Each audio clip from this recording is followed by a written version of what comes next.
We have to go back to our Lord. আমাদেরকে আমাদের রবের কাছে ফিরে যেতে হবে। নাকি থেকে যাবেন? থাকবেন কে কে? কেউ থাকতে পারবো না। This is the nature of life. এটাই জীবনের নেচার, থাকা যায় না। বাংলাদেশের একজন আপকামিং স্কলার, খুব ইয়াং অ্যান্ড এনার্জেটিক একজন স্কলার, শাহাদাত হুসাইন খান ফয়সাল, আজকে মারা গিয়েছে, শুনেছেন? গতকালও আমি দেখছিলাম তাকে। গতকালও তরচাদা যুবক, আজকে নাই। This is the nature of life. কালকে হয়তো আমি থাকবো না, হুট করে চলে যেতে হয়, ঠিক না? এই যে জীবন পরিক্রমায় আমরা আসি, থাকি, আবার চলে যাই, এরপরেও আমাদের টনক নড়ে না। আমাদের হৃদয় বড্ড পাষাণ। আমাদের এই হৃদয় নরম হতে চায় না, আমাদের চোখ বেয়ে পানি নামতে চায় না। এটাই জীবনের নিয়ম, চলে যেতে হবে। দাদা চলে গেল, বাবা গেল, আপনি যাবেন না? এটা কি ভাবেন? এটা প্রতিদিন ভাবা দরকার যে আমাকে চলে যেতে হবে। আমার পরবর্তী জীবনের জন্য, পরজগতের জন্য আসলে আমি কি করছি? আমরা শুধু ছুটছি, পাগলের মতো শুধু ছুটছি। আমরা ব্যস্ত, মহাব্যস্ত, super busy. Our life is super busy life. এত ব্যস্ত, এই ব্যস্ততা যেন শেষ হতে চায় না। এত ব্যস্ততা কিসে? স্টপ, থামেন একটু, বসেন, sit down and think about death. The most certain thing in our life is death, and the most uncertain thing in our life is the time of death. আমাদের জীবনের সবচাইতে সুনিশ্চিত বিষয় হচ্ছে যে আমরা মরে যাব, ঠিক না? সুনিশ্চিত, আমিও যাব, আপনিও যাবেন। কিন্তু the most uncertain thing in our life is the time of death. আর আমাদের জীবনের সবচেয়ে অনিশ্চিত বিষয় হচ্ছে মৃত্যুর সময়। আমরা কবে যাব আমরা কেউ জানি না। চলে যেতে হয়। এই ছোট্ট থেকে কৈশোর, শৈশব থেকে কৈশোর, সেখান থেকে যৌবন, তারপরে অবিবাহিত থেকে হয়ে গেলেন বিবাহিত, তারপর স্বামী হয়ে গেলেন, এরপর হয়ে গেলেন বাবা, এরপর হয়ে গেলেন শ্বশুর, তারপর হয়ে গেলেন নানা। আর কতদিন? অনেক দিন তো হলো এই পৃথিবীতে, চলে যেতে হবে, ঠিক কি না? This is the nature of life. এটাই হচ্ছে এই পৃথিবীর জীবনের পদ্ধতি। একটু ভাববেন, স্টপ, একটু থামেন। অনেক ছুটছি আমরা, অনেক কম্পিটিশন, অনেক প্রতিযোগিতা। থামেন, একটু থামেন, অনেক হয়েছে, আর না। এবার একটু ভাবেন যে আমাকে চলে যেতে হবে। মাঝে মাঝে কবরস্থানে যাবেন। এই এলাকায় কবরস্থান আছে? কোথায়? আশেপাশে। কবে গেছিলেন? কবে যে গেছি মনেই নাই, ঠিক না?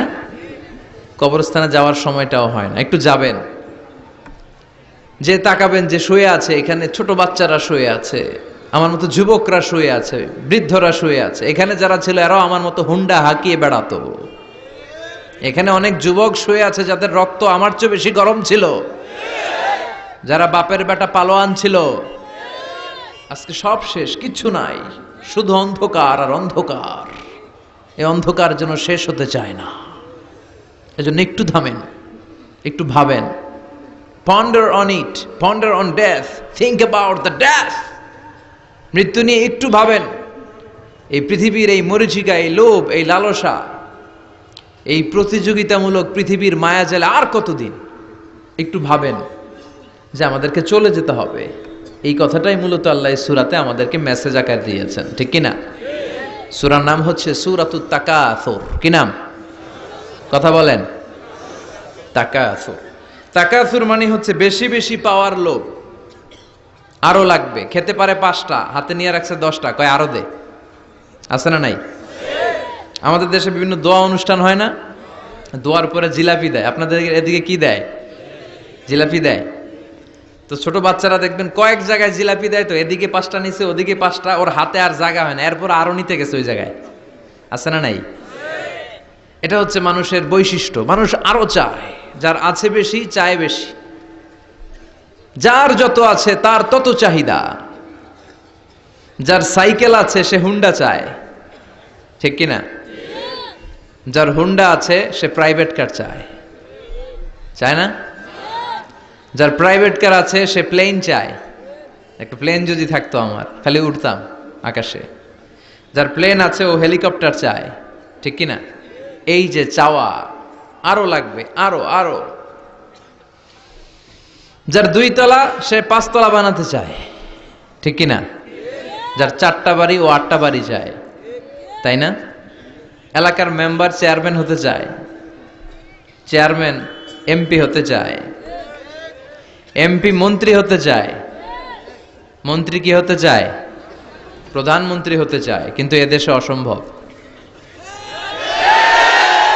কথা বলেন, এই দেশে সবাই প্রধানমন্ত্রী হতে পারবে? ঘুরে ফিরে 2-1 জন, ঠিক কিনা? তো যারাই প্রধানমন্ত্রীর আসনে বসে এই দেশে, আল্লাহ যেন তাদেরকে কোরআনের আলোকে এদেশ চালানোর তৌফিক দান করে। ইদানিং সময় দেখতে পাচ্ছি যে মাননীয় প্রধানমন্ত্রী শেখ হাসিনা অনেক বিষয়ে জিরো টলারেন্সে রয়েছেন। I do appreciate such kind of initiative in Bangladesh. এখন দেখতে পাচ্ছি যে দুর্নীতি দমন কমিশন আগের চেয়ে একটু সচল হয়েছে, ঠিক কিনা?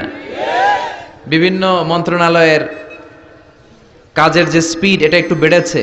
এটা যেন লোক দেখানো না হয়, এটা যেন সাময়িক সময়ের জন্য না হয়, এটা যেন একটা কন্টিনিউয়াস প্রসেস হয়, তাহলেই বাংলাদেশের উন্নতি হবে। চিল্লায় বলেন ঠিক কিনা?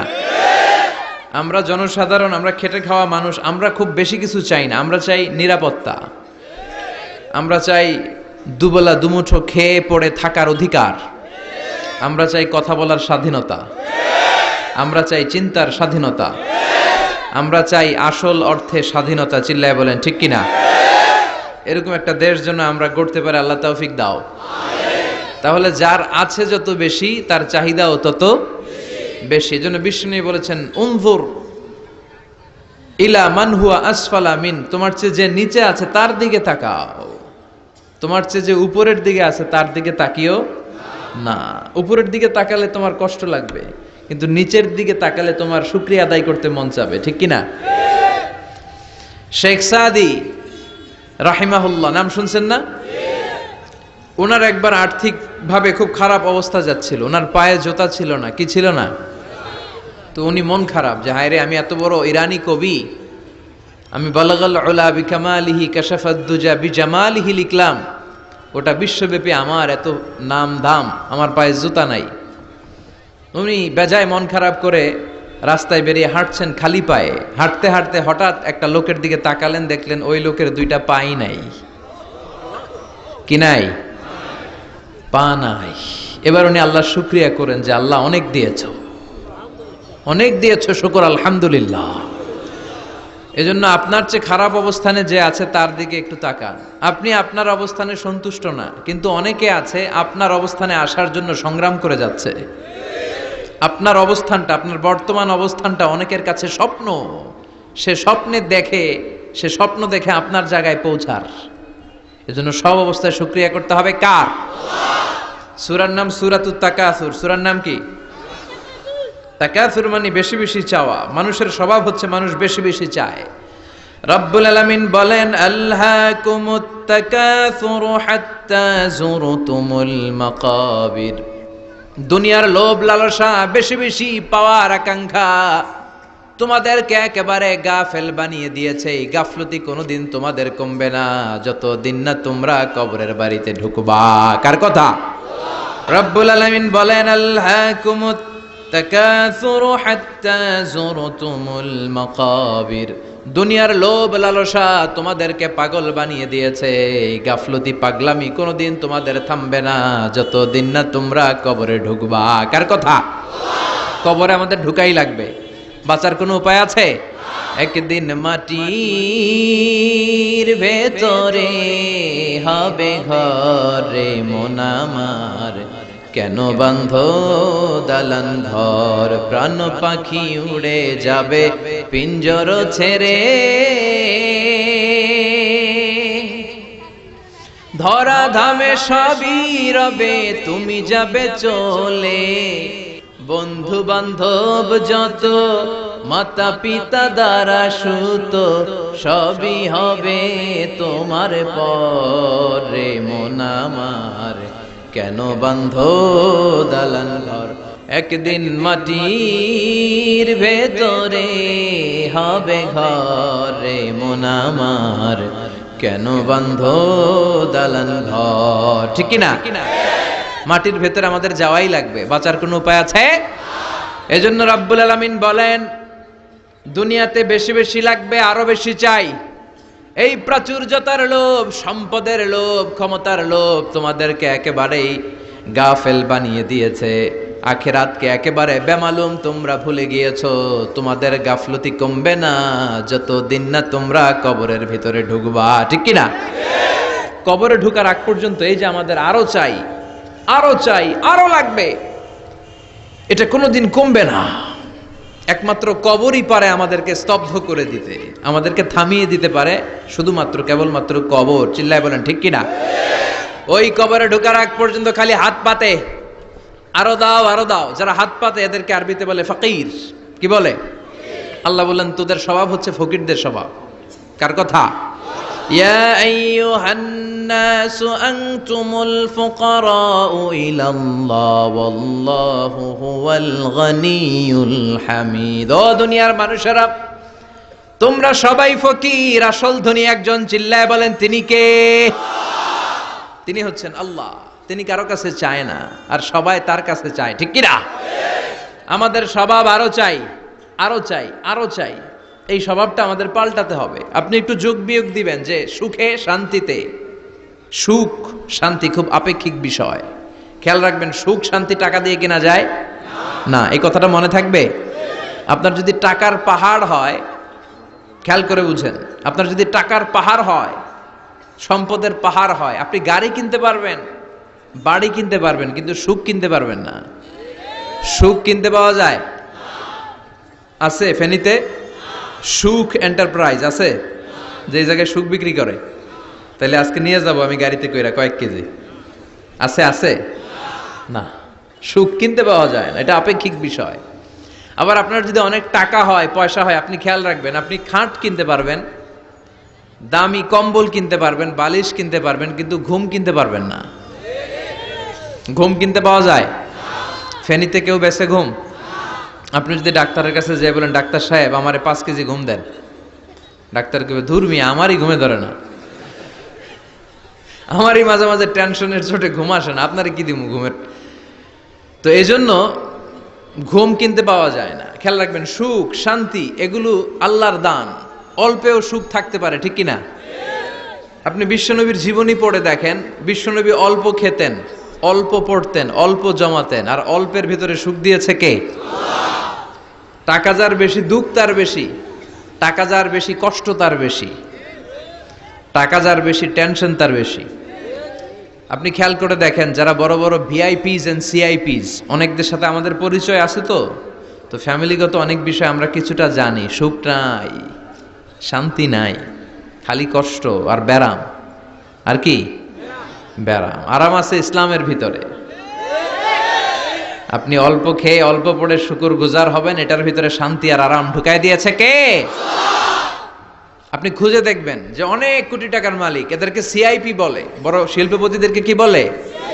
CIP, commercially important person. এদের জন্য এয়ারপোর্টেও একটা লাউঞ্জ থাকে। এয়ারপোর্টের ভিতরে আলাদা লাউঞ্জ, দেখবেন বড় করে লেখা সিআইপি লাউঞ্জ। আমার পরশুদিন প্রোগ্রাম ছিল ফরিদপুরে। তো ফরিদপুর থেকে আবার আমি রাতে চলে এসেছি, সকাল 8টার ফ্লাইটে এসেছি চট্টগ্রামে। তো ওখানে এখন সোশ্যাল মিডিয়ার কল্যাণে আমাদেরকে অনেকে চিনে। তো ওখানে যত সিকিউরিটি আছে, গোয়েন্দার লোক আছে, সবাই আমাকে ধরছে যে হুজুর আপনি এখানে না বসে আপনি সিআইপিসদের রুমে চলেন। আমি কই ভাই আমি তো সিআইপি না, আমি মাফও চাই দোয়াও চাই। বলেন না আপনি আসেন। তো সিআইপি হচ্ছে কমার্শিয়ালি ইম্পর্টেন্ট পারসন, এদেরকে বলে সিআইপি। তো এরকম অনেক সিআইপিদেরকে আমরা চিনি। ঘরে সুখ নাই, শান্তি নাই, স্বামী স্ত্রীর মধ্যে ভালোবাসা নাই, আছে মানিল্য, ধরাধরি, কাটাকাটি, মারামারি। ছেলে মেয়েদের সাথে সুখ নাই, শান্তি নাই, ছেলে কথা শোনে না, ছেলে টানে গাঞ্জা, আছে না নাই?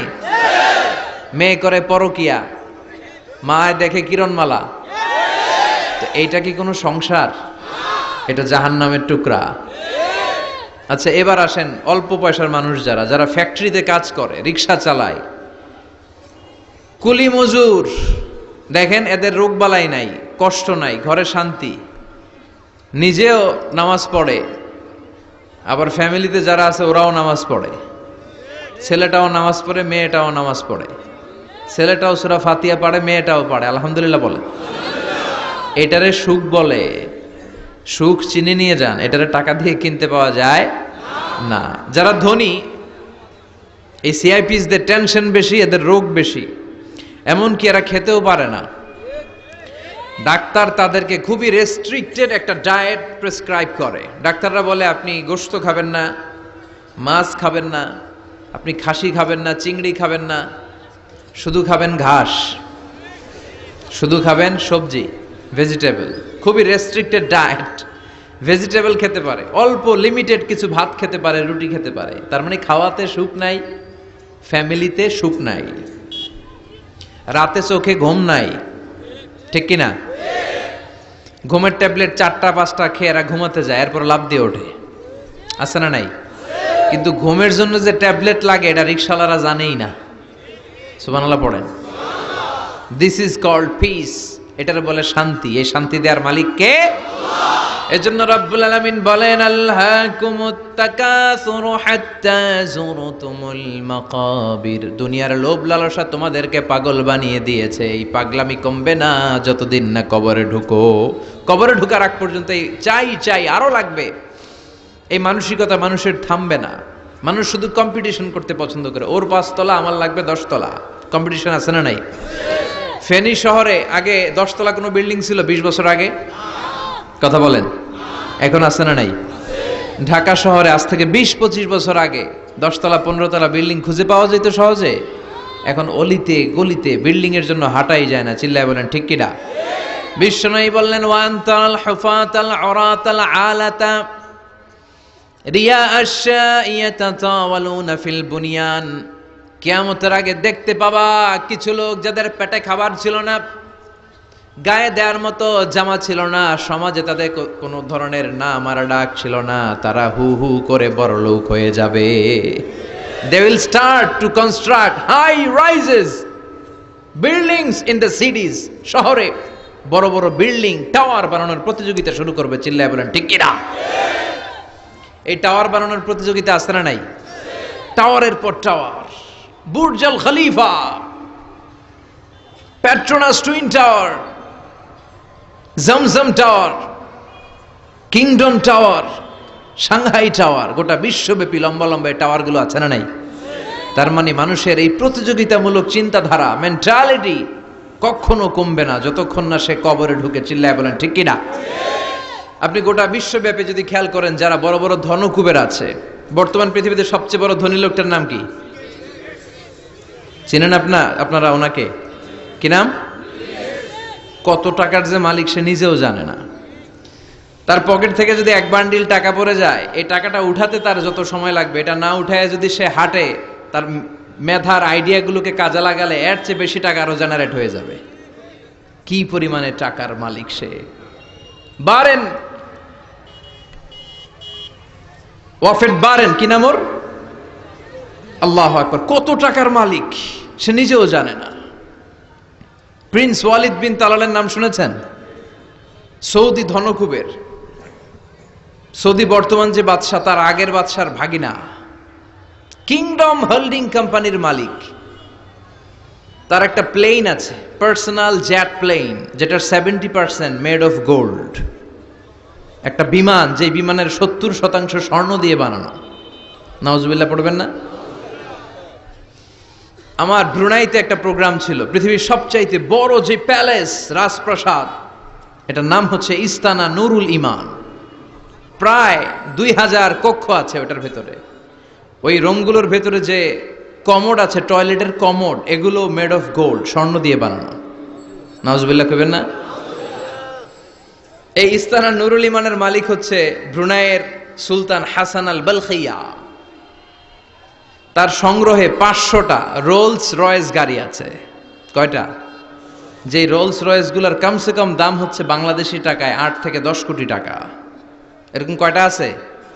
আচ্ছা, আপনারা উত্তর করেন যে একজন মানুষের আনন্দ ফুর্তি করতে, ঘুরতে, চিলিং করতে, আউটিং এ যেতে, লং ড্রাইভে যেতে সবাই মিলে ফ্যামিলির কয়টা গাড়ি লাগে?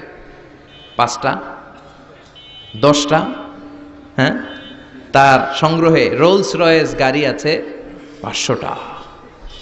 পোরশে, ফারারে, লাম্বরগিনি, ওডি, রেঞ্জ রোভার, এই জাতীয় বিশ্ববিখ্যাত যে ব্র্যান্ড, এই পরিমাণ কি পরিমাণ যে তার সংগ্রহে আছে, কালেকশনে আছে, তার কোনো শেষ নাই। তার মানে মানুষের মেন্টালিটি হচ্ছে যার আছে যত বেশি তার চাই তত বেশি। চিল্লায় বলেন ঠিক কিনা? এজন্য রাব্বুল আলামিন বলেন, আল্হাকুমুত তাকাসুরু হাত্তা যুরতুমুল মাকাবির, তোমাদের দুনিয়ার লোভ লালসা কোনোদিন কমবে না যতক্ষণ না তোমরা কবরের বাড়িতে ঢুকবা। ঠিক কিনা? এই কবরে ঢুকার আগ পর্যন্ত মানুষের সম্পদ আর অর্থের প্রতি লোভ লালসা আকাঙ্ক্ষা কখনো কমবে না। খেয়াল রাখবেন, সম্পদ উপার্জনে ইসলাম বাধা দেয় না। আপনি যদি হালাল পন্থায় উপার্জন করতে চান, এটারে হালাল রেখেছে কে? সম্পদ আপনি উপার্জন করবেন, খরচ করবেন, আপনার উপর জাকাত ফরজ হলে জাকাত দিয়ে দিবেন, কিন্তু সম্পদকে হৃদয়ে স্থান দেয়া যাবে। হৃদয়ে থাকবে কার ভয়? চিল্লায় বলেন কার? যাদের হৃদয়ে আছে আল্লাহর ভয়, তারা কভু পথ ভুলে যায় না। আল্লাহর প্রেম ছাড়া এই দুনিয়ায় কারো কাছে কোনো কিছু চায় না। রাতের আধারে যারা সেজদাতে রয়, দু চোখের শ্রুতে নদী যেন বয়। ছলনার হাতছানি যতই আসুক, পেছনে ফিরেও সে তাকায় না। যাদের হৃদয়ে আছে আল্লাহর ভয়, তারা কভু পথ ভুলে যায় না। আল্লাহর প্রেম ছাড়া এই দুনিয়ায় কারো কাছে কোনো কিছু চাই না, কারো কাছে কোনো কিছু চাই না। ঠিক কিনা? মুমিনের অন্তরে তো মুমিন অর্থ সম্পদকে স্থান দিতে পারে না। মুমিনের অন্তরে মুমিন স্থান দিবে কাকে? চিৎকার করে বলতে হবে কাকে? তার মানে ইসলাম বলে তুমি সম্পদ উপার্জন করো, সম্পদকে তুমি আহরণ করো, কিন্তু সম্পদকে তুমি তোমার হৃদয়ে স্থান দিও না। হৃদয়ে স্থান দিবা কাকে? আবার সম্পদ পেয়ে যখন আপনি ধনী হয়ে যাবেন, জাকাত দেয়াটারেও ফরজ করেছে কে?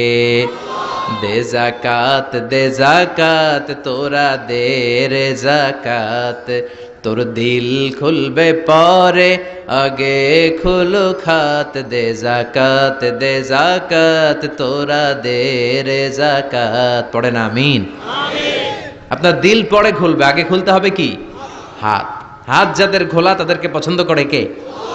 আবার বিশ্বনবী বললেন 7 শ্রেণীর ব্যক্তি আছে, যে 7 শ্রেণীর ব্যক্তিকে রব্বুল আলামিন কিয়ামতের ময়দানে আরশের নিচে ছায়া দিবে। ওই 7 শ্রেণীর মধ্যে 1 শ্রেণীর ব্যক্তি এমন ব্যক্তি, ওই ব্যক্তি ডান হাত দিয়ে যেটা দান করে, তার বাম হাত ওই দানের ঘটনা টের পায় না। ডান হাতে দেয় কিন্তু বাম হাত টের পায়, তার মানে গোপন দান। কি দান? গোপন দান আল্লাহর কাছে খুব প্রিয়। গোপন দানের মধ্য দিয়ে আল্লাহর ক্রোধ রাগ কমে যায়। এজন্য গোপনে দান করবেন। আপনি মাহফিলে লোক দেখিয়ে 1 লক্ষ টাকা দিলেন, 10 লক্ষ, এটার মধ্যে যদি রিয়া থাকে, শো অফ, লোক দেখানো মানসিকতা থাকে, এটা হয়ে যাবে হাবা আম্মানসুরা, মিজানের পাল্লা এটার কোনো ওজন হবে না। আর আপনি রাত্রিবেলা লুকিয়ে লুকিয়ে মসজিদের পাশ দিয়ে যাচ্ছিলেন, দেখলেন যে দান বক্স, পকেট থেকে 2 টাকার নোট বের করে দিয়েছেন, এটারে মিজানের পাল্লায় উহুদ পাহাড়ের সমান ভারী করবে কে? এজন্য আল্লাহ বলেন, গোলাম তোর গোপন দান আমার কাছে প্রিয়। বান্দা যখন গোপন দান করে, ওই গোপন দানকে আল্লাহ বাড়াতে থাকে, যদিও এটা পরিমাণে কম। আল্লাহু আকবার। গাভীর মালিক যখন নতুন বাছুর পায়, গাভী যখন বাছুর দেয়, উটের মালিক যখন নতুন উটের বাচ্চা জন্ম দেয়, উটের মালিক বড্ড খুশি হয়ে যায়। উটের মালিক উটের ছোট বাচ্চাটাকে খাইয়ে দাইয়ে পেলে পুষে বড় করে। আল্লাহ বলে, আমার সন্তুষ্টির জন্য যে এই ছোট্ট দানটুকু সেই দিন তুই করেছিস, তোর দানটাকে পেলে পুষে বড় করে আমি উহুদ পাহাড়ের সমান বানিয়ে তোর মিজানের পাল্লায় উঠাইয়ে দেব রে গোলাম। এজন্য লুকিয়ে দান করাটা শ্রেয়। আপনারা যারা দান করতে চান, আপনারা শো অফ না করে লুকিয়ে দান করবেন। রাজি আছেন তো? আর সম্পদশালী যারা হয়েছেন তারা যাকাত দিবেন। যারা যাকাত দেয় না, ওয়াল্লাযীনা ইয়াকনিজুনা আয-যাহাবা ওয়াল ফিদ্দা ওয়ালা ইউনফিকুনাহা ফি সাবিলিল্লাহ ফাবাশশিরহুম বিআযাবিন আলীম। রব্বুল আলামিন বলেন, নবী, যারা সম্পদের মালিক, 10টা 20টা ফ্ল্যাটের মালিক, একরের পর একর জমির মালিক, বিশাল সম্পদের মালিক, তারপরেও সম্পদ জমিয়ে রাখে, আল্লাহর রাস্তায় যাকাত দেয় না, তাদেরকে আপনি কঠিন আযাবের সুসংবাদ দেন। পড়েন নাউজুবিল্লাহ। আওয়াজ করে বলেন তো, আযাবের সুসংবাদ হয় না দুঃসংবাদ? হচ্ছে দুঃসংবাদ, কিন্তু আল্লাহ বললেন আযাবের সুসংবাদ দাও। তার মানে এই আযাবটা যেন তেন কোনো আযাব নয়, এটা ভয়ঙ্কর একটা আযাব। এটা যেন তেন আযাব নয়। 1000 বছর জাহান্নামের ভেতরে জ্বালিয়ে রাখা লোহার খুন্তি দিয়ে আপনার পেটে একটা ছেক দেয়া হবে, কপালে একটা ছেক দেয়া হবে, পিঠের মধ্যে ছেক দেয়া হবে। নাউজুবিল্লাহ পড়েন। এজন্য আল্লাহ বললেন কঠিন মর্মন্তুদ আযাব আর শাস্তি, পানিশমেন্টের সুসংবাদ দাও। ছেলে গণিত পরীক্ষায় ফেল করেছে, মা বলে তুই ফেল করছস, তোর আব্বা এসে এমন মাইট দিবে, মাইট দিলে মজা টের পাবি। আচ্ছা আওয়াজ করে বলেন, মাইট দিলে কি মজা পাওয়া যায় না ব্যথা পাওয়া যায়? কিন্তু মা বললেন যে মজা টের পাবি, তার মানে মাইটটা যে কড়া মাইট হবে, শাস্তিটা হবে বড় ডেঞ্জারাস শাস্তি। এই শাস্তির তীব্রতা, মাইরের তীব্রতা বোঝানোর জন্য মা মজার কথা বলেছেন। চিল্লায় বলেন ঠিক কিনা? এজন্য সম্পদশালী যারা হয়েছেন আল্লাহর শুকরিয়া করেন, আর বছরান্তে যাকাত দিয়ে দেন। সম্পদের মধ্যে বরকত দিবে কে? সাইয়েদনা মুসা আলাইহিস সালামের নাম শুনেছেন? ওনার এক চাচাতো ভাই ছিল কারুন, বিশাল সম্পদের মালিক। কত যে সম্পদ! তার সব সম্পদগুলো সে সিন্ধুকের ভেতরে আটকে রাখতো। আর ওই সিন্ধুকের তালার যে চাবিগুলো, ওই চাবিগুলা কাঁধে তুলতে 10 জন মানুষ লাগতো। তাহলে সম্পদ কি কম না বেশি? সাইয়েদনা মুসা আলাইহিস সালাম বললেন, আল্লাহ তোমাকে সম্পদের মালিক বানিয়েছে, তুমি এই সম্পদের যাকাত দাও। কি দাও? সে বলে না, আল্লাহ তো আমার সম্পদের মালিক বানায় নাই, ইন্নামা উতীতুহু আলা ইলমিন ইনদি, আমি আমার মেধা খাটিয়ে এই সম্পদের মালিক হয়েছি। সাইয়েদনা মুসা আলাইহিস সালাম বললেন, যাকাত দাও, না হয় আল্লাহর আযাবের অপেক্ষায় থাকো। কারণ বলে, তোমার আল্লাহরে বলো যদি পারে আমারে আযাব পাঠাইতে, আমার দিকে যদি পারে তোমার আল্লাহ যেন আযাব পাঠায়। আল্লাহরে চ্যালেঞ্জ দিস। কারে চ্যালেঞ্জ দেয়? আল্লাহ তো ছাড় দেয় কিন্তু ছেড়ে দেয় না, এটা জানেই না। আল্লাহ কি দেয়? কি দেয় না? এই কথাটা মনে রাখতে পারবেন? আল্লাহ কি দেয়? কি দেয় না? আল্লাহ ছাড় দেয়, আল্লাহ চান্স দেয়, আল্লাহ সুযোগ দেয়, আল্লাহ ভালো হয়ে যাওয়ার সুযোগ দেয়, কিন্তু আল্লাহ ভুলে যায় না, আর আল্লাহ ছেড়েও দেয় না। চিল্লায় বলেন ঠিক কি না? কারণ বলে, তোর আল্লাহরে বল, পারলে আমারে মারতে, পারলে আযাব পাঠাতে বল, দেখি তোর আল্লাহর শক্তি কত রে মুসা, আযাব পাঠাতে বল। আল্লাহ বলে, ফাখাসাফনা বিহি ওয়া বিদারিহিল আরদ। এই কথা বলার সাথে সাথে কারুনের বিশাল সিন্ধুকের বাক্স, স্বর্ণের বাক্স, রূপার বাক্স, সম্পদের বিশাল বিশাল সিন্ধুকগুলো সহ কারুনকে আমি জামিনের মধ্যে দাবিয়ে দিলাম। নাউজুবিল্লাহ পড়েন। জামিনে, এটা একটা আশ্চর্যজনক শাস্তি। এই শাস্তি আবার অন্যদেরকে আল্লাহ দেয় নাই। আল্লাহ কাউকে আযাব দিয়েছেন প্রচন্ড বাতাস, বাতাস দিয়ে আল্লাহ উড়িয়ে দিয়েছেন। কাউকে দিয়েছেন পাথর বৃষ্টি, কাউকে দিয়েছেন আগুন বৃষ্টি, কাউকে দিয়েছেন ভূমিকম্প, কাউকে আল্লাহ আকৃতির বিকৃতি ঘটিয়েছেন। দাউদ আলাইহিস সালামের কিছু কওম, তারা সাগরের মাছ ধরে রাখতো। এই মাছগুলো সাইয়েদনা দাউদ আলাইহিস সালামের কণ্ঠের তেলাওয়াত শুনতে আসতো। আল্লাহ বললেন, শনিবারে মাছ ধরা যাবে না। কি বারে ধরা যাবে না? কারণ প্রত্যেক সপ্তাহের শনিবারে আকাবা উপসাগরের তীরে বসে সাইয়েদনা দাউদ আলাইহিস সালাম ওনার সুরের ঝংকার তুলে জাবুর কিতাব তেলাওয়াত করতেন। আমাদের কোরআনে সূরা আছে 114টা, আর ওনার জাবুর কিতাবে ছড়া ছিল 150টা। আমরা পড়ি সূরা, ওনারা পড়তেন ছড়া। সুবহানাল্লাহ কইবেন না? তো ওনার গলায়ও সুর, আবার ওটা ছড়া, গাইলে কত সুন্দর লাগে। উনি আকাবা উপসাগরের পাশে বসে ছড়াগুলো তেলাওয়াত করতেন, শিক্ষণীয় ইসলামিক ছড়া। আর এই ছড়ার সুরে মুগ্ধ হয়ে সাগরের মাছগুলো সাগর ছেড়ে দিয়ে ডাঙ্গায় চলে আসতো। আল্লাহ বললেন, দাউদের উম্মত খবরদার, শনিবারে মাছ ধরা যাবে না। রবি থেকে শুরু করে শুক্রবার পর্যন্ত ধর, নিষিদ্ধ হচ্ছে শনিবারে। আদেশটা কার? নির্দেশনা কার? মানার দরকার আছে না নাই? দাউদ আলাইহিস সালামের কওম একটু বুদ্ধি করলেন। ওরা মনে মনে বুদ্ধি করলেন যে আল্লাহ শনিবারে ধরতে নিষেধ করছে, আমরা ধরবো না, শনিবারে আমরা জাল দিয়ে বেড়ে দিয়ে রাখবো। কি করব? জাতে মাতাল তালে ঠিক। শনিবারে ধরা যাবে না, একে অপরের বলতেছে, এই খবরদার, শনিবারে মাছ ধরবি না। নিষেধ করছে কে? শনিবারে মাছ ধরা যাবে না। সবগুলো মাছ সাগর ছেড়ে দিয়ে যখন ডাঙ্গায় চলে এসেছে, ওরা শনিবার এই মাছগুলো ধরে না, ওরা বেড়ে দিয়ে রাখে যাতে যেতে না পারে। শনিবার শেষ, ওরা সময়ের দিকে তাকায় থাকে, রবিবার শুরু হইলেই মার ধর। আছে না নাই? ও মিয়া, ওরা কৌশল করলে আমার আল্লাহর কি কৌশল জানা নাই? আল্লাহ বললেন, কুনু কিরাদাতান খাসিইন, তারা অভিশপ্ত বানর হয়ে যাও। আল্লাহ এক একজনের এক এক শাস্তি দিয়েছে, কিন্তু এই কারুনকে দিয়েছে ভিন্নতর একটা শাস্তি। সমুদয় সম্পদ সহ আল্লাহ তাআলা কারুনকে মিশরের ফায়ুম জেলার মাটিতে দাবিয়ে দিয়েছে। কারুনের পা পর্যন্ত দেবে যায়, কারণ ভাবছে উঠে যাবে।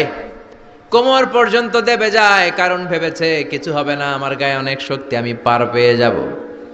গলা পর্যন্ত যখন দেবে যায়, কারণ কয়, মুসা, সব সম্পদ তোর আর তোর আল্লাহ লইয়া যা, আমারে সাইরা দে। সব সম্পদ তোর মুসা, সব তোর, গাড়ি তোর, বাড়ি তোর, সিন্ধুকের বাক্সগুলা তোর আর তোর আল্লাহর, আমারে খালি সাইরা দে, আমি বাঁচতে চাই। আল্লাহ ছাড় দেয় কিন্তু ছেড়ে দেয় না। কারুনরে সেদিন আল্লাহ ছেড়ে দেয় নাই, ফেরাউনরে অনেক ছাড় দিয়েছে, ছেড়ে দেয় নাই। এজন্য আল্লাহর সাথে অধ্যত্বপূর্ণ আচরণ যারা করে, আল্লাহ তাদেরকে ছাড় দেয় কিন্তু কশ্চিন কালেও ছেড়ে দেয় না। চিল্লায় বলেন ঠিক কিনা? কারণকে জামিনের মধ্যে দাবিয়ে দেয়া হলো, সম্পদ সহ জামিনের মধ্যে। আল্লাহ কারণকেও দাবালেন, কারণের সম্পদও দাবালেন, গোটা বিশ্বের মানুষের চোখে আঙ্গুল দিয়ে দেখানোর জন্য কারণের একটা ছোট্ট বাড়ি আল্লাহ রেখে দিলেন। সুবহানাল্লাহ। মনোযোগ আছে আপনাদের? তাকবীর পড়েন, লিল্লাহি তাকবীর। এই যাকাত যদি না দেন, আপনার এই আদরের সম্পদগুলো, ব্যাংক ব্যালেন্স, আপনার প্রাইস বন্ড, আপনার ফ্ল্যাটগুলো, আপনার একর একর জমিগুলো কিয়ামতের দিন কি হবে জানেন? সুজাআন আকরা, টেকো সাপ। সাপের মাথায় চুল হয়, জানেন? এই যে ফানা ধরে না, এইটা হচ্ছে সাপের মাথা। এখানে সাপের মাথায় কিছু পশম হয় আর চুল হয়, কিন্তু যেই সাপ বেশি বিষাক্ত, বিষের ঠেলায় ওই চুল পড়ে যায়। এই জায়গায় চুল, আবার দেখতে যায় না আজকে সাপ ধইরা একেবারে শেষ করে দিবে। তো আল্লাহ যে সাপগুলো দিয়ে আমাদেরকে পানিশমেন্ট দিবে, এগুলো তো দুনিয়ার সাপের মতো, তাই না? এগুলো মনে হয় অ্যানাকোন্ডার মতো, C snake, rattle snake, king cobra, black mamba, Python, এই জাতীয় সাপ না। সুজাআন আকরা, টেকো সাপ, মাথায় চুল নাই, এক একটা ছোবলে আপনার পুরো দেহটা ভেনোমাস হয়ে যাবে, পয়জনাস হয়ে যাবে। এক ছোবলে দেহটা 70 গজ জামিনের নিচে চলে যাবে। এজন্য যাকাত দেয়ারে আবশ্যক করে দিয়েছে কে? এখন আবার যাকাতের শাড়ি আর লুঙ্গি সমাজে আছে না নাই? আল্লাহর কসম করে বলছি, যাকাতের শাড়ি, যাকাতের লুঙ্গি বলতে কিছু নাই। এগুলো এমন শাড়ি, মশারির চেয়েও পাতলা। এগুলো আপনি গরিবদের হাতে তুলে দেন কি করে? এই ঠাট্টা করার স্পর্ধা আপনাকে কে দিয়েছে? অনেক ভিআইপি সিআইপিসরা আছে, অ্যানাউন্স করে দেয়, আমার ওই বাংলো বাড়ির সামনে ফেব্রুয়ারির অত তারিখে আসবেন সবাই, 14ই ফেব্রুয়ারি আসবেন, ভালোবাসার শাড়ি দিয়ে দিব সবাই। তো এই পাতলা শাড়ি নেওয়ার জন্য আসে মহিলারা, শাড়ি দিবে 5000, মানুষ আসছে 1 লাখ, পদপৃষ্ঠ হয়ে মারা যায়, এরকম আছে না নাই? আপনার যাকাতের শাড়ি নিতে এসে ম্যানেজমেন্টের অভাবে, সুন্দর ব্যবস্থাপনার অভাবে পদপৃষ্ঠ হয়ে যারা মারা গেল, এদের হত্যার দায়ভার আপনি কিয়ামতের দিন এড়াতে পারবেন না। চিল্লায় বলেন ঠিক কিনা? যাকাত এসেছে দারিদ্র বিমোচনের জন্য, to wipe out the poverty from the society। সমাজ থেকে আপনি দারিদ্রতাকে ঝাড়ু পেটা করে বিদায় করবেন, এজন্য এসেছে যাকাত। একজন লোককে যখন আপনি যাকাত পে করবেন, এমন পরিমাণে যাকাত আপনি তাকে দিবেন যে তার জন্য আর অন্য কোথাও যাকাতের লাইনে যে হাত পাতা না লাগে। কথা বুঝতে পেরেছেন? এজন্য যাকাতের শাড়ি, যাকাতের লুঙ্গি কোনোদিন দিবেন না। আপনি 10,000 জনকে দেওয়ার দরকার নেই, আপনি 10 জনকে দেন, 10টা সিএনজি কিনে দেন। তাদের ঘরে যদি কর্মক্ষম ছেলে পেলে থাকে, অটো রিক্সা কিনে দেন, সিএনজি কিনে দেন, একটা অস্ট্রেলিয়ান গাই কিনে দেন, দুধ বিক্রি করে ফ্যামিলিটা চলবে, ঠিক কিনা? আপনি একটা চায়ের টং দোকান করে দেন, একটা ঝালমুড়ির দোকান করে দেন, তাহলে তার এই কাজের মধ্য দিয়ে তার পুরো ফ্যামিলিটা লিড করতে পারবে। চিৎকার করে বলেন ঠিক কিনা? এইভাবে যাকাত দিতে রাজি আছেন তো? আপনাদের মধ্যে থেকে যদি কারো যাকাত ফরজ না হয়, আপনাদের আত্মীয় স্বজনদের মধ্যে যাদের যাকাত ফরজ হয়েছে, এই মেসেজটা পৌঁছে দিতে হবে। রাজি আছেন? রাজি আছেন? এজন্য রব্বুল আলামিন বলেন, আলহাকুমুত তাকাসুরু হাত্তা যুরতুমুল মাকাবির। দুনিয়ার লোভ কোনোদিন তোমাদের কমবে না যতদিন না তোমরা কবরে ঢুকো। কবরে ঢোকার আগ পর্যন্ত আমাদের লোভ কমবে? চিল্লায় বলেন, কমবে না। আমরা এই দুনিয়াটাকেই সব মনে করি, আসলে এটা কি সব? কথা বলেন, আসলে এটা সব না। আমরা চাক্ষুষ যখন মালাকুল মাউতকে দেখতে পাবো তখন আমাদের টনক নড়বে। আমরা প্রত্যেকেই কিন্তু মালাকুল মাউতকে দেখব, বিশ্বাস হয়? প্রত্যেকেই আমরা দেখব, ভালো হলেও দেখব, খারাপ হলেও দেখব। নিজ চোখে আমরা মালাকুল মাউতকে দেখতে পাবো, আর আমাদের রূহ তিনি কবজ করে নিয়ে যাবেন। চিৎকার করে বলেন ঠিক কিনা?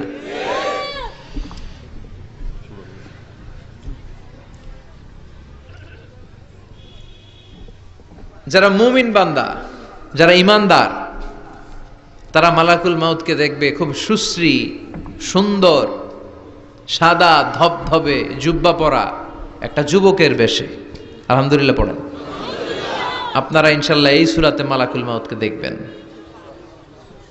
সুশ্রী সুন্দর এক যুবকের বেশে, সুঘ্রাণ তার গা থেকে আসছে।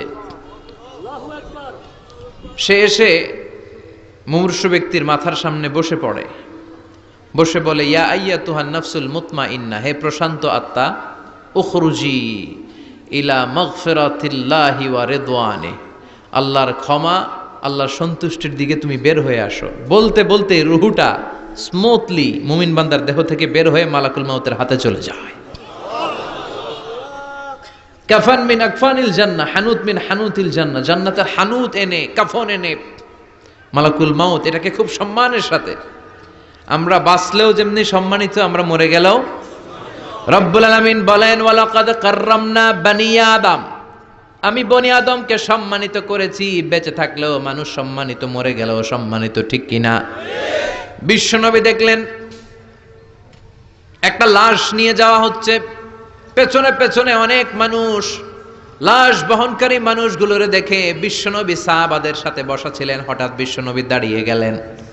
সাহাবারা বললেন, নবী ইন্নাহু ইয়াহুদি, এইটা তো ইহুদির লাশ, আপনি দাঁড়ালেন কেন? আপনি বসেন। বিশ্বনবী বললেন, আওয়ালাইসাত নাফসান, হোক না ইহুদির লাশ, এটা কি মানুষ না? সুবহানাল্লাহ পড়েন। কি নবী ছিলেন! মানবতা, হিউম্যানিটি কাকে বলে তিনি গোটা বিশ্বের মানুষের চোখে আঙ্গুল দিয়ে শিখিয়ে গিয়েছেন। বিশ্বনবী বললেন, এটা মানুষ, মানুষকে আমি অনেক সম্মান দান করেছি। I have dignified the status of the sons of Adam, আমি আদম আলাইহিস সালামের সব সন্তানকে সম্মানিত করেছি। চিল্লায় পড়েন সুবহানাল্লাহ। আল্লাহ আমাদের সম্মান এত বাড়িয়েছে যে নূরের ফেরেশতারাও এই মানুষকে সেজদা দিতে বাধ্য হয়েছে, ঠিক কিনা? তুমি মাটির আদমকে প্রথম সৃষ্টি করিয়া ঘোষণা করিয়া দিলে শ্রেষ্ঠ বলিয়া, তাই তো নূরের ফেরেশতা করে আদমকে সেজদা, ঠিক কিনা? তাই তো নূরের ফেরেশতা করে আদমকে সেজদা, সবার চেয়ে সম্মান দিলে মাটির আদমকে। আল্লাহু আল্লাহু তুমি জাল্লে জালালুহু, শেষ করা তো যায় না গে তোমার গুণগান। আল্লাহু আল্লাহু, সুবহানাল্লাহ পড়েন। তার মানে মানুষের সম্মান আছে না নাই? এই মুমিন বান্দাকে আল্লাহ এত সম্মান দেয়, মালাকুল মাউত পুরুষের আকৃতিতে আসে, যুবকের আকৃতিতে আসে, ধবধবে সাদা জুব্বা পরে জান্নাতি কাফনে করে রুহুটা নিয়ে এল্লিনে চলে যায়। আল্লাহ আমাদের মৃত্যুটা যেন এরকম ইমানের মৃত্যু হয়। আরো জোরে পড়েন আমিন। আর যারা কাফের আহলুস শিমাল, বামপন্থী, ইসলাম বিরোধী, এরাও মালাকুল মাউতকে দেখে, তবে ভয়ঙ্কর আকৃতিতে দেখে, ভয়ঙ্কর। যত কুৎসিত হতে পারে একজন মানুষের চেহারা, যত দুর্গন্ধ বেরোতে পারে একজন লোকের দেহ থেকে, এরকম ভয়ঙ্কর অগ্নিমূর্তি নিয়ে মালাকুল মাউত তার কাছেও আসে, সেও দেখে। তবে এসেই মালাকুল মাউত ত্রাস সৃষ্টি করে। কি সৃষ্টি করে? আপনারা হাইওয়েতে বাসে করে ঢাকায় যেতে কখনো ডাকাতের কবলে পড়েছেন? কেউ কেউ কেউ হয়তো পড়েছেন। ডাকাতরা কি করে জানেন? ডাকাতরা সংখ্যায় কম। পড়েছ, অনেকে পড়েছ, তাদের অভিজ্ঞতা আছে। ডাকাতরা সংখ্যায় 5 জন, বাসে আছে 50 জন, তারপরও 50 জন কাঁপতে থাকে। এর কারণ ডাকাতরা এসেই শুরুতে একটা ত্রাস সৃষ্টি করে। ওরা রামদা দিয়ে, চাকু দিয়ে এলোপাথাড়ি কোপায় পুরুষগুলোরে, যাতে রক্ত দেখে ভয়ে যা যা আছে আগে রেডি করে রাখে। কথা কন? মালাকুল মাউত ইসলাম বিরোধী আর গাদ্দার গুলোর মাথার সামনে এসে ত্রাস সৃষ্টি করে। এসে বলে, ইয়া আইয়াতুহান নাফসুল খাবিসা, হে পাপাত্তা বের হ। দুনিয়াতে ইসলাম রে অনেক বাস দিয়েছিস, আল্লাহর নবীকে অনেক গালি দিয়েছিস, ইসলামী আইনের বিরোধিতা করেছিস, ইসলামী আন্দোলনের 12টা বাজিয়েছিস। একটার পর একটা বলে ত্রাস সৃষ্টি করে, আর লোকটা কাঁপতে থাকে ভয়ে। আর বলে, ইয়া আইয়াতুহান নাফসুল খাবিসা, পাপাত্তা বের হয়ে আয়, বের হ। মুমিনের আত্মা যেমনি ডাক দেওয়ার সাথে সাথে স্মুথলি বের হয়েছে, কাফের আর মুশরিক ইসলাম বিরোধীদের আত্মা কেউ এরকম তাড়াতাড়ি বের হবে নাকি? উখরুজি ইলা গাদাবিল্লাহ, আল্লাহর রাগ, ক্রোধ আর ঘৃণার দিকে আত্মা তুই বের হয়ে আয়। বের হয় না। আত্মা একবার ডানে দৌড় মারে, একবার বাঁয়ে দৌড় মারে, সামনে মারে, পেছনে মারে, আত্মাটা শুধু ছোটাছুটি করে। এবার মালাকুল মাউত গায়ে যত জোর আছে টেনে টেনে টেনে হিচড়ে আত্মাটারে বের করে নিয়ে আসে। আল্লাহ, এই মরণ থেকে তুমি আমাদেরকে বাঁচাও। একটা জীবিত ছাগলকে জবাই না করে তার চামড়া দেহের এক জায়গা থেকে উল্টো দিকে টেনে হিচড়ে বের করলে সে যতটা ব্যথা পায়, এর চেয়ে বেশি ব্যথা কষ্ট দিয়ে ইসলাম বিরোধীদের রুহু কবজ করা হয়। এজন্য সেদিনের অপেক্ষায় আমরা সবাই আছি, ঠিক কিনা? তখন বোঝা যাবে কার কত ক্ষমতা, তখন বোঝা যাবে কার প্রতিফল কিরকম হবে, কার আবাসস্থল কোথায় হবে, কে ডানপন্থী, কে বামপন্থী, কে জান্নাতি জাহান্নামী, সেদিন সব গোমর ফাঁস হয়ে যাবে। এজন্য রাব্বুল আলামিন বলেন, আলহাকুমুত তাকাসুরু হাত্তা যুরতুমুল মাকাবির।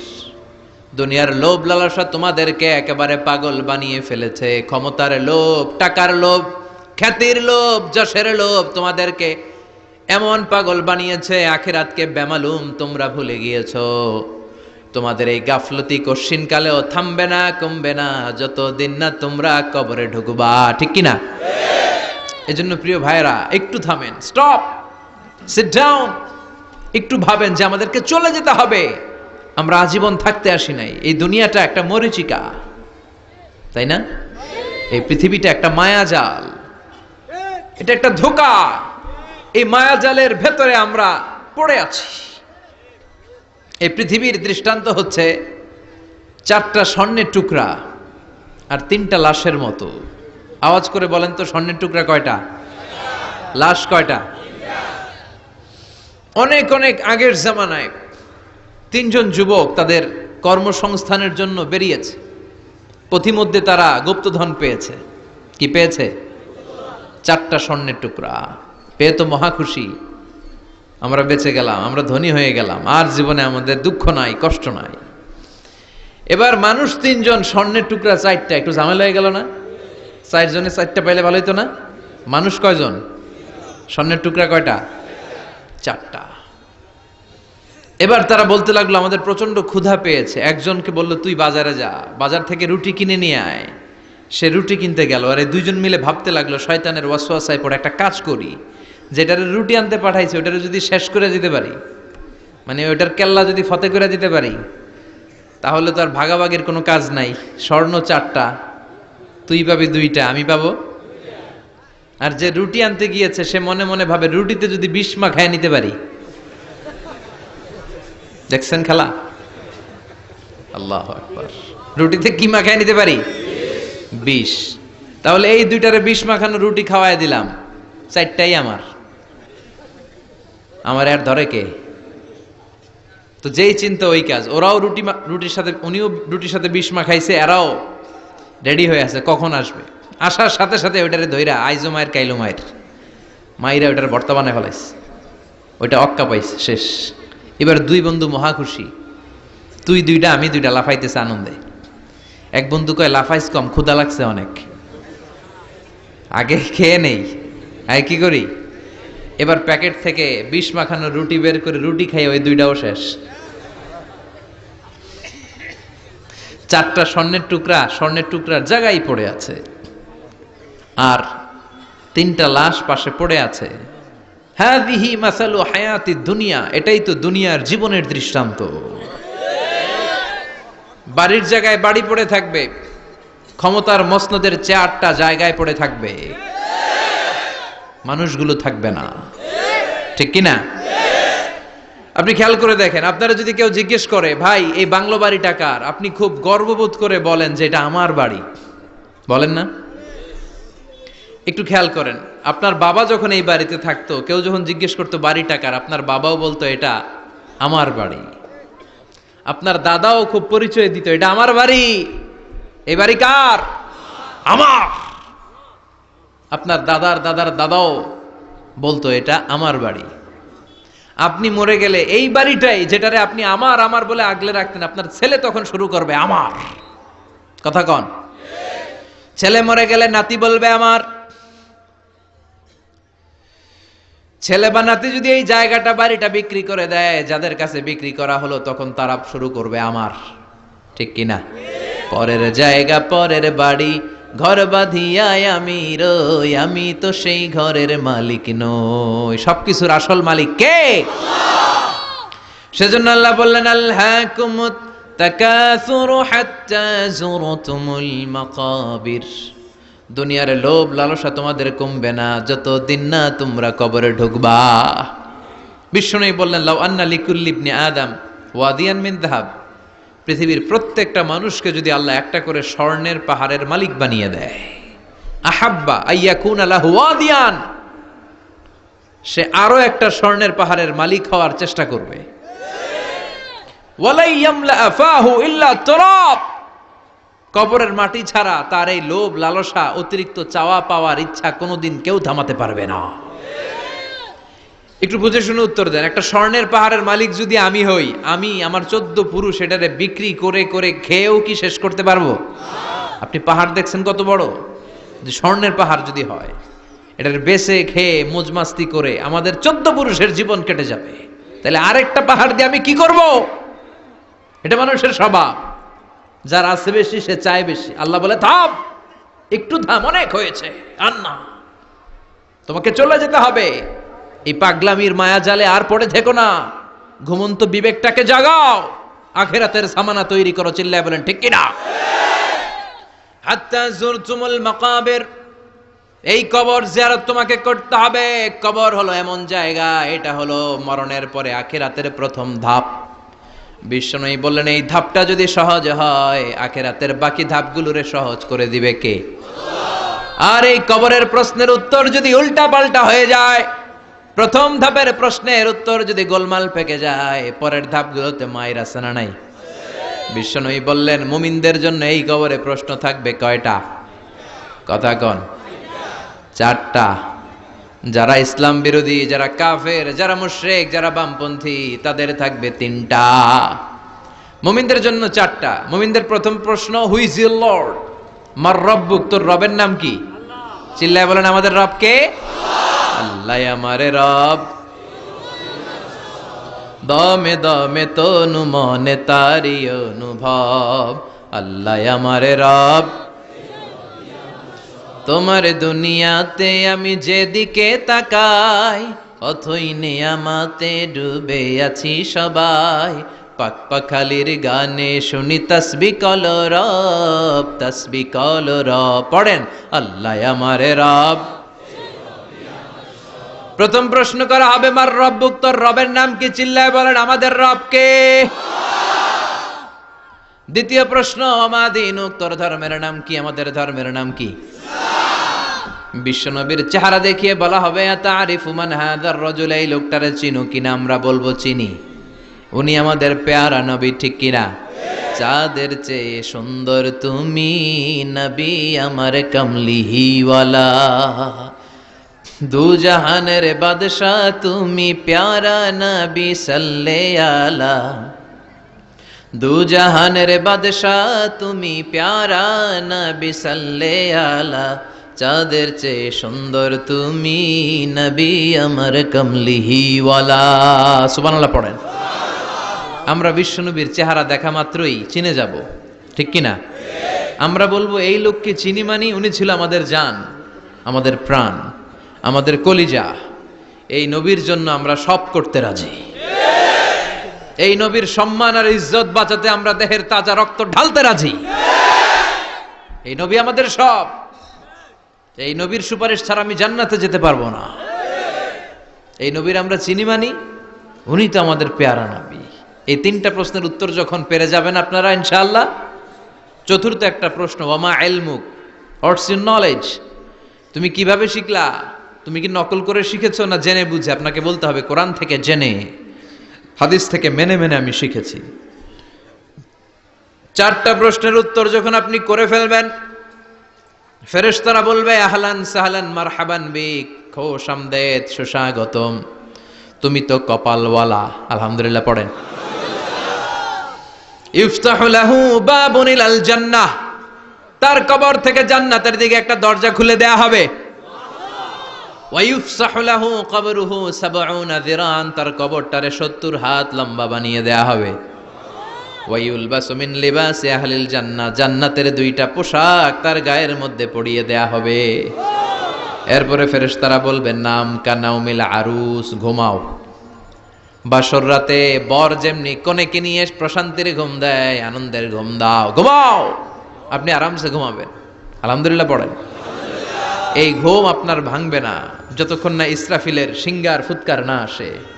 আপনার এই ঘুম আর ভাঙবে। আর যারা ইসলামের বিপক্ষের শক্তি, কাফের মুশরিক, তাদেরকেও বসানো হবে মালাকা নাসওয়াদা নাজরাকান, নীলাবচ কৃষ্ণ বর্ণের দুইজন ফেরেশতা আসবে। এদের চোখ থাকবে নীল, গায়ের রং কালো। দেখতে কেমন লাগবে রে ভাই? আল্লাহু আকবার। এসে বলবে বস, আনসার দে, মার রব্বুক, তোর রব কে? ও আল্লাহ জানবে না। ও বলবে লা আদ্রি, আমি কিছু জানি না, আমি ভালো মানুষ, আমারে মাফ করে দেন, আমারে ছাইরা দেন, আমি জানি না রব কে। কয় দাঁড়া, আর দুইটা বাকি প্রশ্ন, এরপরে দেখাইতেছি ফাইনাল খেলা। দ্বিতীয় প্রশ্ন, ওমা দীনুক, তোর ধর্মের নাম কি? কয় জানি না, মাফ করে দেন। লা আদ্রি, আমি ধর্ম টর্ম জানি না, আমি তো চিয়ার্স করতাম, চিয়ার্স, আমি ড্রিঙ্কস খাইতাম, আমি ধর্ষণে সেঞ্চুরি করতাম, আমি শাহবাগের মঞ্চে উঠে ইসলামের বিরুদ্ধে ভাষণ দিতাম। আমার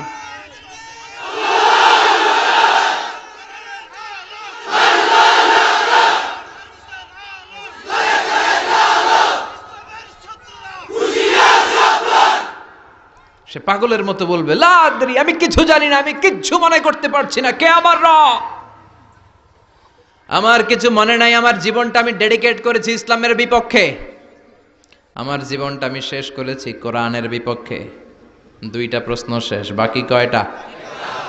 এবার বিশ্বনবীর চমৎকার নূরানি চেহারাটা দেখিয়ে বলা হবে আতারিফু মান হাযার রাজুল, এই লোকটারে চিনো নাকি? সে বলবে আমি এই লোকটারে চিনি না, আমার দলের লোকেরা যা করতো, নাস্তিকরা যা করতো, আমিও তাই করতাম।